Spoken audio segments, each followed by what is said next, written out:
मन बोल हरि हरि हरि बोल गोविंद माधव गोपाल बोल।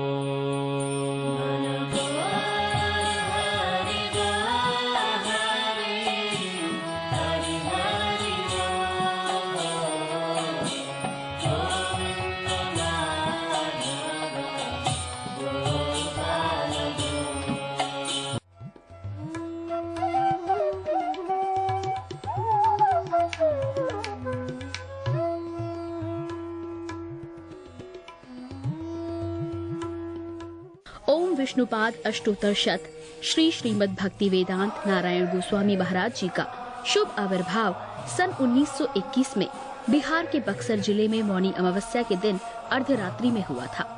प्रारंभ से ही इनकी धर्म में रुचि थी। बचपन में ही उन्होंने गीता रामायण आदि का अध्ययन किया था। संसार से अत्यंत तीव्र वैराग्य होने के कारण 25 वर्ष की आयु में ही वे गृहस्थ जीवन त्याग कर मठ में निवास करने लगे। सन 1946 में उन्होंने नित्य लीला प्रविष्ट ओम विष्णुपाद श्री श्रीमद् भक्ति प्रज्ञान केशव गोस्वामी महाराज जी से विधिवत दीक्षा प्राप्त की तथा सन 1954 में संन्यास ग्रहण किया। मथुरा में निवास करते हुए अपने गुरु की आज्ञा तथा कृपा से अनेक ग्रंथों का हिंदी भाषा में अनुवाद किया है। इनके प्रमुख ग्रंथ हैं श्रीमद् भगवद गीता, गीत गोविंद, जैव धर्म, वेणु गीत, भजन रहस्य, ब्रजमंडल परिक्रमा, श्री श्री वृहद भागवतामृतम। इन सभी ग्रंथों का English, Spanish, Dutch, French, German, Russian, Italian, Portuguese, Chinese आदि विश्व की अनेक भाषाओं में अनुवाद हो रहा है। लगभग पिछले 60 वर्षों से श्रील भक्ति वेदांत नारायण गोस्वामी जी महाराज ने भारत एवं विश्व के सभी प्रमुख देशों में शुद्ध भक्ति का प्रचार किया, अर्थात भक्ति योग की शिक्षा प्रदान की। श्रील गुरुदेव के भक्ति प्रचार कार्य से प्रोत्साहित होकर अमेरिका के ह्यूस्टन के मेयर द्वारा श्रीमान लीपी ब्राउन ने 31 मई सन 2003 को इन्हें ऑर्डिनरी सिटीजनशिप एवं गुडविल एम्बेसडर के सम्मान से विभूषित किया। सन 2003 में ध्वजाचार्य पीठ तथा विश्व धर्म संसद ने श्रील गुरुदेव को कृष्ण भक्ति, विश्व भर में सनातन धर्म के प्रचार प्रसार तथा ब्रजमंडल के संरक्षण एवं पुनरुद्धार हेतु अनेक अथक प्रयासों के लिए योगाचार्य की उपाधि से सम्मानित किया। इस प्रकार संपूर्ण विश्व में प्रेम धर्म का प्रचार प्रसार करते हुए श्रील भक्ति वेदांत नारायण गोस्वामी जी महाराज ने 29 दिसंबर 2010 को श्री जगन्नाथपुरी में अपनी भौम लीला को संवरण किया। वे अपनी दिव्य शिक्षाओं में और अपने निष्कपट आश्रित जनों के हृदय में सर्वदा विराजमान हैं।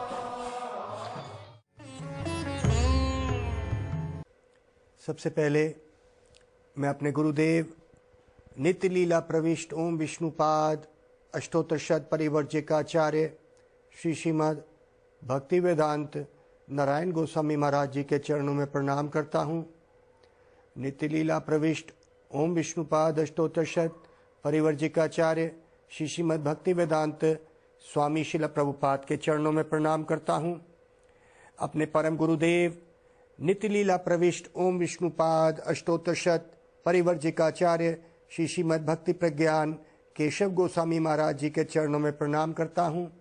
आप सब भक्तों का, श्रोताओं का, दर्शकों का इस कार्यक्रम में स्वागत है। हम दामोदर अष्टकम पे चर्चा कर रहे हैं। आज का श्लोक चौथा, और जो ये दामोदर अष्टकम की भूमिका ऐसी है कि भगवान का नाम दामोदर पड़ गया इस लीला के बाद। ये लीला क्या है? दाम रस्सी, उदर मतलब पेट। कृष्ण को मैया यशोदा ने अपने आंगन में कुछ नटखटपन की वजह से उन्होंने मटकी फोड़ी और मक्खन खा लिया, बिखेर दिया, बंदरों को दे दिया। मैया को गुस्सा आया और मैया पीछे दौड़ी, और दौड़ते दौड़ते वो त्रिलोकीनाथ उस प्रेम में बंध गया जिससे समय नहीं पकड़ सकता। बड़े बड़े ऋषि मुनि अपने मन की गति से भी चले नहीं पकड़ सकते। आज मैया यशोदा ने कृष्ण को पकड़ लिया। कृष्ण का मुखड़ा बड़ा भयभीत सा हुआ है, डरा हुआ है, वो कांप रहे हैं। मैया के हाथ में डंडा है और वो कह रहे हैं मैया मैंने माखन नहीं खाया, मुझे मत मारो। मैया कह रही है कि अगर मैंने आज तेरे को नहीं मारा तो तू बिगड़ जाएगा बड़े होके। इस बात को करते हुए कृष्ण कांप रहे हैं और डर रहे हैं। ये मत सोचिए कि कृष्ण सिर्फ दिखावा कर रहे हैं, ऐसा नहीं है। कृष्ण अपनी लीला शक्ति से अपने आप को उसमें पूर्ण रूप से डबो देते हैं और वो सच में ही माँ का वात्सल्य प्रेम को आस्वादन करते हैं। और फिर आप कहेंगे उस वक़्त फिर ये संसार कैसे चलता है? कहते कृष्ण की अनंत शक्तियाँ हैं, ये संसार को चलाना कृष्ण के लिए कोई बड़ी बात नहीं है। एक उनकी शक्ति जो विष्णु है, विष्णु के रूप में अपना विस्तार करके इस संसार को चला सकते हैं। वो खुद इन ब्रज की लीलाओं में डूबे हुए हैं। आइए हम उसी चौथे श्लोक को जो सत्यव्रत मुनि ने कहा, हम उसको थोड़ा गा के आस्वादन करते हैं।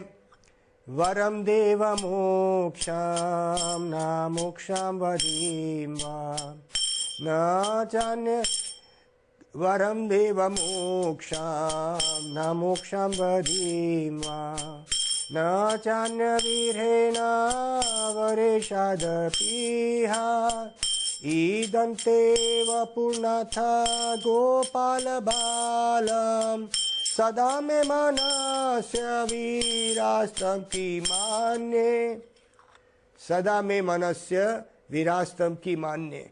मेरी एक ही कामना है। क्या कामना है कि मान्य? मेरा एक ही कामना है कि हे प्रभु सदा मेरे मन में क्या रहे? ईदंते व पूर्णाथ, वो तेरा जो है नाथ, वो तेरा शरीर जो वपु जो नाथ तू गोपाल बाल के रूप में जो घूम रहा है, अटकेलियां और नटखटपन कर रहा है, मेरा मन सदा उसी में लगा रहे। वरम देव मोक्षम, हे देव, हे परम देव, तू कुछ भी वर दे सकता है। न मोक्षम वदीम वा, तू मोक्ष भी दे सकता है पर मुझे मोक्ष भी नहीं चाहिए।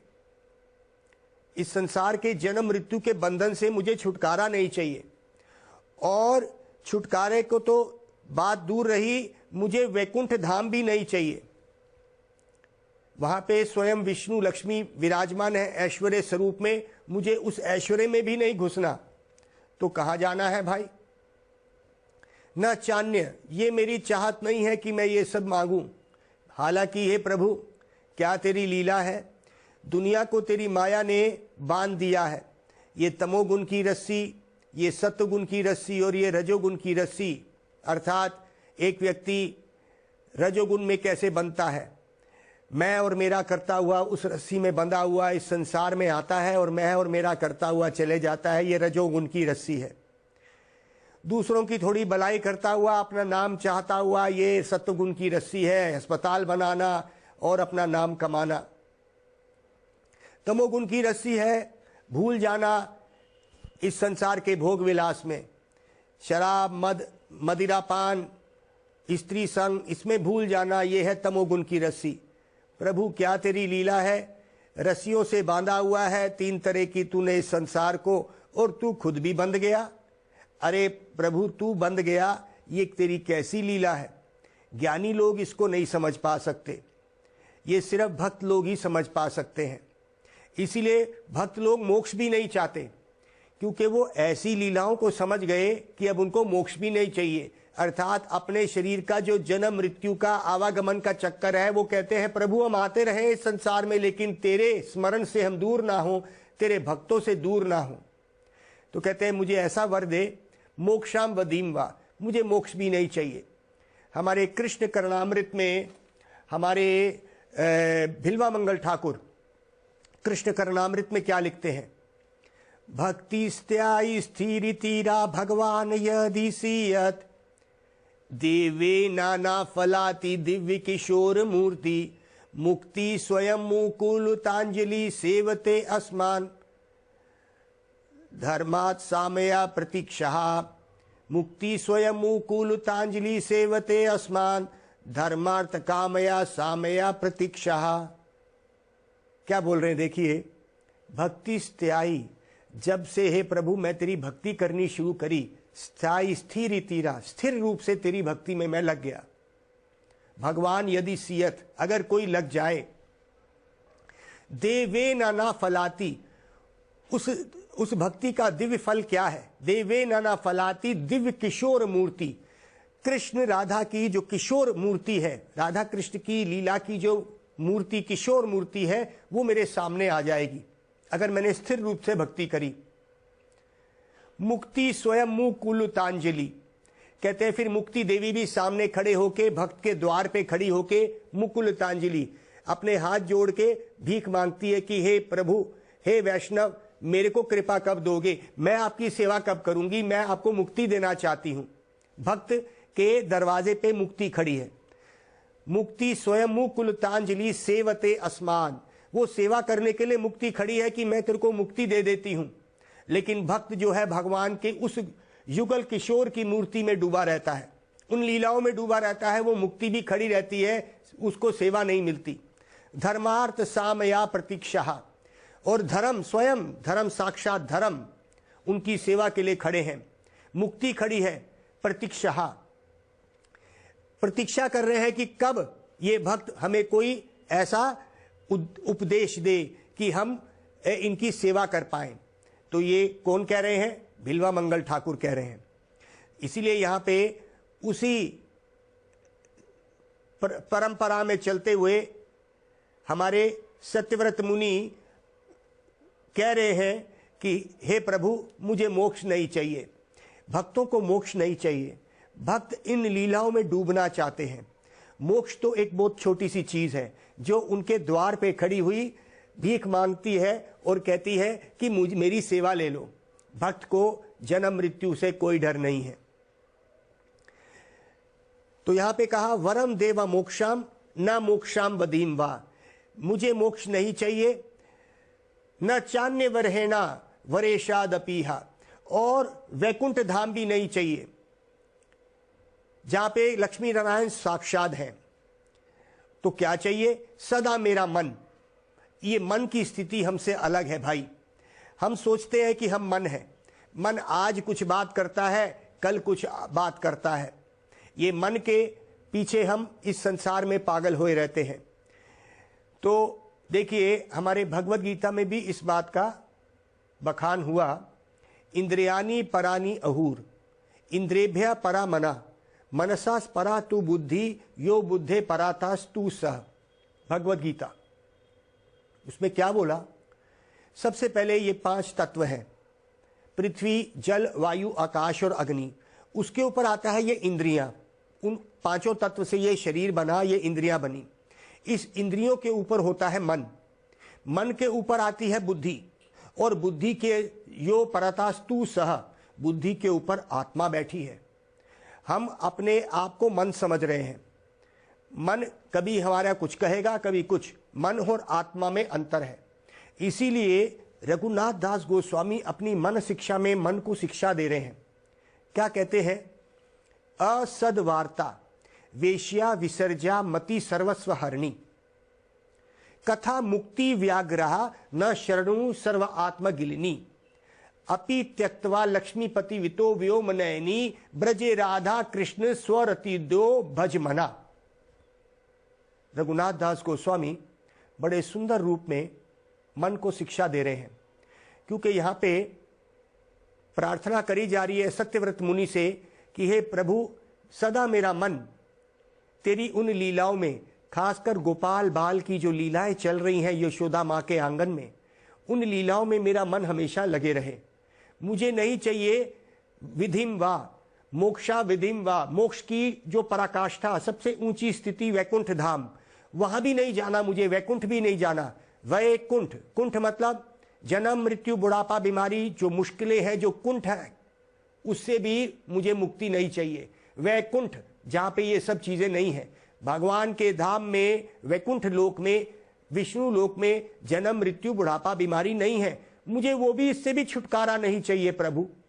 तो क्या चाहिए? सदा मेरा मन तेरी इन लीलाओं में चलता रहे और आनंद लेता रहे। रघुनाथ दास गोस्वामी इस बात को कर रहे हैं, मन को शिक्षा दे रहे हैं। क्या कर मन? असद वार्ता। असत वार्ता मतलब इस संसार की जो बातचीत, संसारिक बातचीत। संसारिक बातचीत क्या है? राजनीति की, किसी की चुगली की, किसी की बुराइयाँ, किसी को बुरा भला कहना, लड़ाई करना, ये सब इस संसारिक बातें हैं। ये संसार की बातें तब तक रहती हैं जब तक शरीर है, फिर आत्मा आगे चली जाती है नया शरीर धारण करने के लिए। तो ये जो असद वार्ताएं हैं ये सत्य नहीं है, ये यहीं तक ही हैं। इसको छोड़ दे मेरे प्यारे मन। असद वार्ता वेश्या, ये वेश्या की तरह है। जैसे एक व्यक्ति वेश्या के पास जाता है तो वेश्या उसका सब कुछ हरण कर लेती है, उसके जेब में जितने भी पैसे होते हैं सब हरण कर लेती है नाच दिखा के। तो कहते हैं इस संसार की जो वार्ता है, बातचीत है, वो हमारी मति को हर लेगी, भगवान में नहीं लगने देगी। तो इस संसार की बातचीत को वैश्या बोला गया। इसके साथ संग मत कर, अर्थात इस संसारिक बातों को ज्यादा बातें बढ़ावा मत दे, अर्थात संसारिक लोगों का संग मत कर। असद वार्ता वेश्या विसर्जा मति सर्वस्व हरणी, ये तेरी मति ले लेगी, भगवान में नहीं लगने देगी। असद वार्ता वेश्या विसर्जा मति सर्वस्व हरणी कथा तथा मुक्ति व्यग्रहा, मुक्ति को भी मुक्ति व्यग्रहा, ये मुक्ति की अगर बातें तू करेगा ना कि मैं इस संसार से मुक्ति चाहता हूं, तो ये भी एक भूखी शेरनी की तरह है। व्यग्र, व्याघ्र, व्याघ्र मतलब शेरनी, ये भी एक भूखी शेरनी की तरह है। अगर मान लीजिए आप एक शेरनी, भूखी शेरनी के सामने खड़े हो जाए तो वो क्या करेगी? वो आपको खा लेगी, आपका सब कुछ खा लेगी। उसी तरह से जब आप मुक्ति की बात करते हैं तो मुक्तिवादी लोग क्या करते हैं? मुक्तिवादी लोग ब्रह्म में लीन होने की बात करते हैं, अपना अस्तित्व खत्म करने की बात करते हैं। तो हे मेरे प्यारे मन, तू ये वैश्या के पास जो असद वार्ता है जिसको बोलते हैं वो मत कर। दूसरा, ये भूखी शेरनी जो मुक्ति की बातें हैं, ये भूखी शेरनी की तरह है, तेरे को ही खा जाएगी, तेरा अस्तित्व मिटा देगी।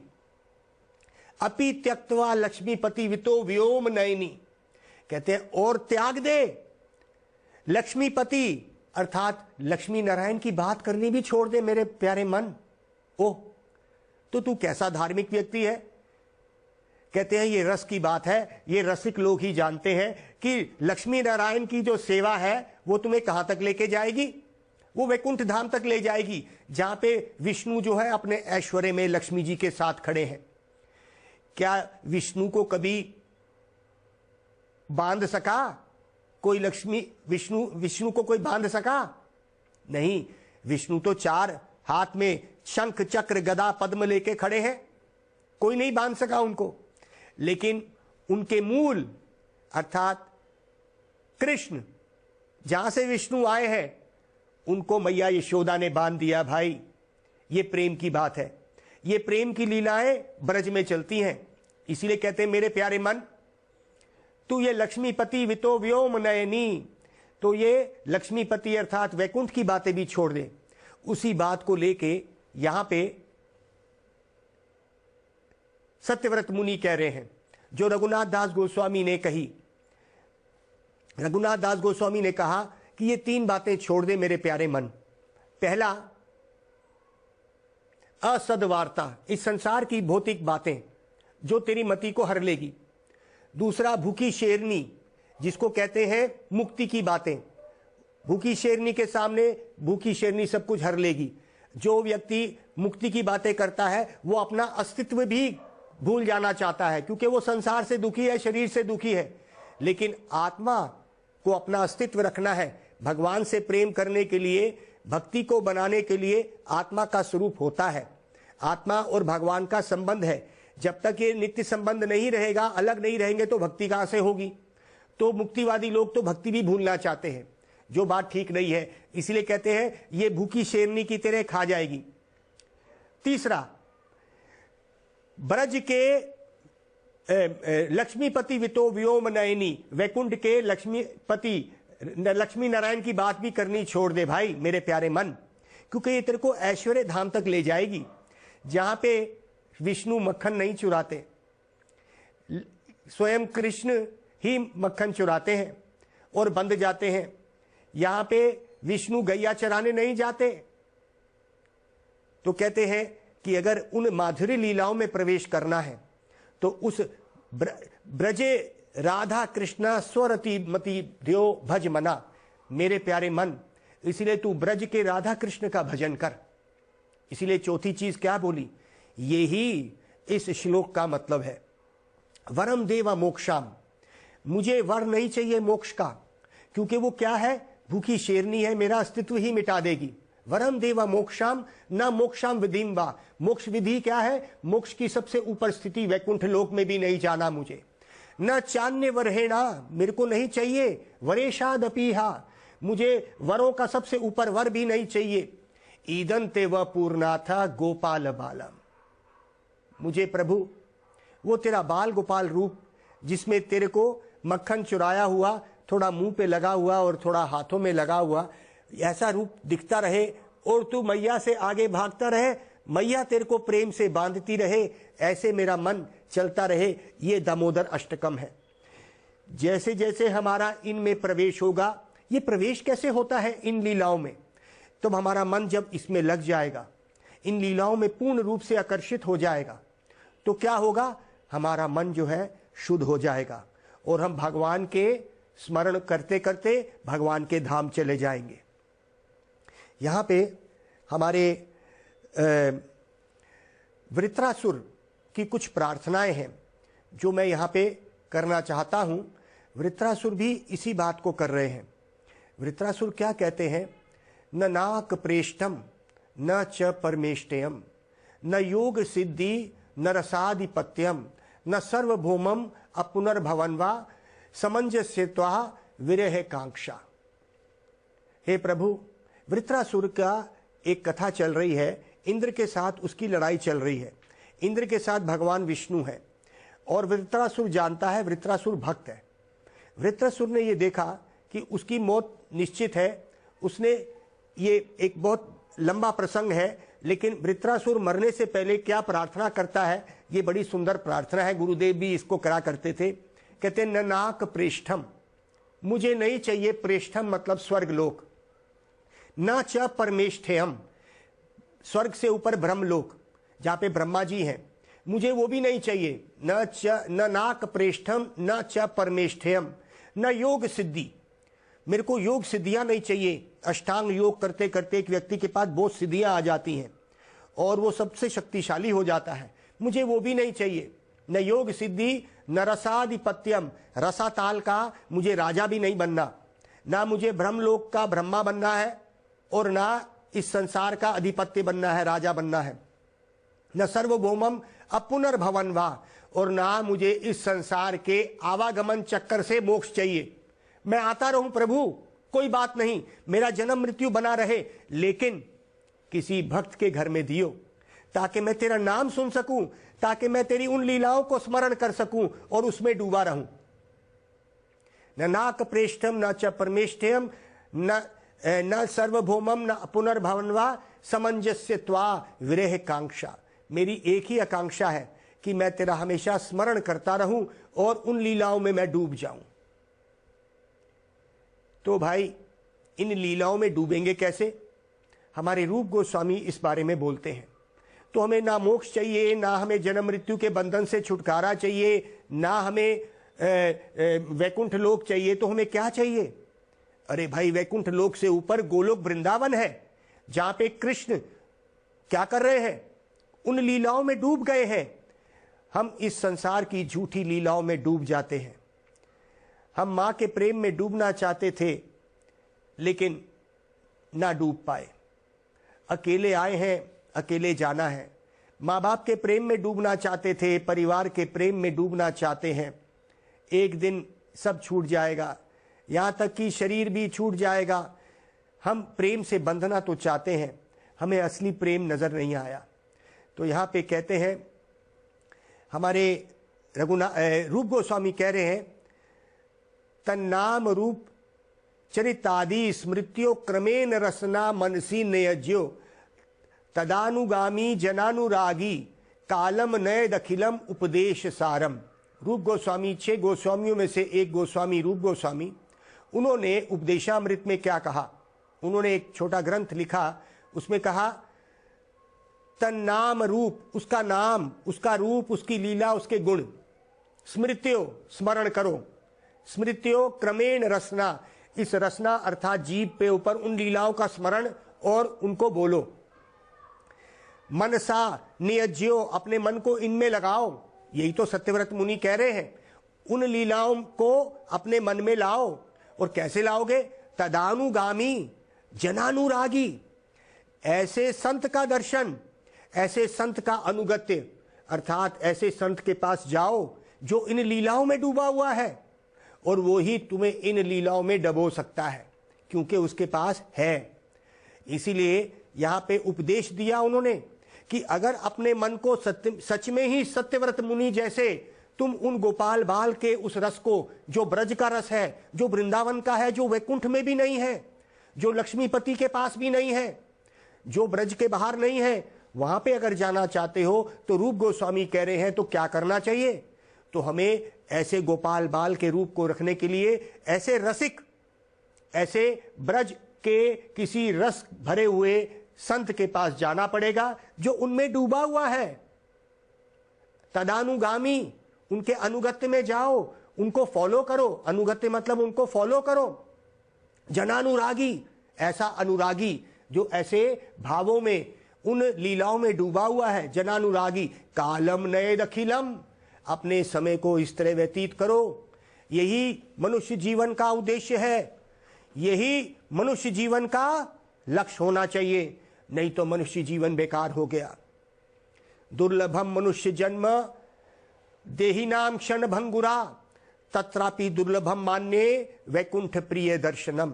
ये मनुष्य जीवन बड़ा दुर्लभ तो है, लेकिन इससे दुर्लभ एक और चीज है, वैकुंठ प्रिय दर्शनम। जो वैकुंठ के प्रिय लोग हैं, अर्थात भक्त लोग जो भगवान के प्रिय हैं, वो सबसे दुर्लभ है। और वो दुर्लभ क्या है? मनुष्य जीवन तो दुर्लभ है ही, क्योंकि ये 84 लाख योनियों के बाद मिला है, लेकिन इससे भी दुर्लभ है उन वैष्णवों का, उन संतों का दर्शन करना बड़ा दुर्लभ है। इसलिए जाओ उनके पास। मनुष्य जीवन तो बहुतों को मिल गया, लेकिन भक्ति भजन बहुत कम लोगों को मिल सकता है, वो मिलेगा संतों से। तो ऐसे संत के हमें पास जाना पड़ेगा जो वृंदावन में, जो ब्रज में उन लीलाओं में डूबे हुए हैं। तो हम उनके पास कैसे जाएंगे? ये रस्सी उन्होंने फेंकी है, इसको पकड़ लो। ये रस्सी है हरे कृष्णा कृष्णा कृष्णा हरे हरे, हरे राम राम राम हरे हरे। मन बोल हरि बोल हरि, हरि हरि बोल। गोविंद माधव गोपाल बोल।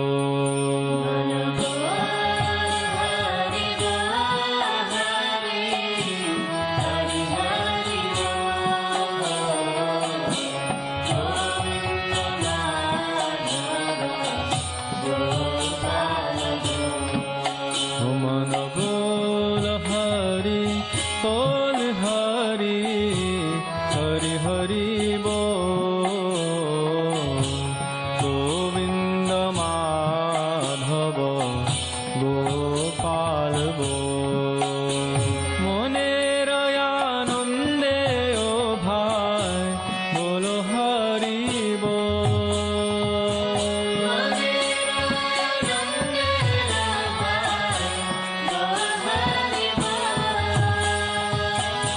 जनमे जनमे सुखे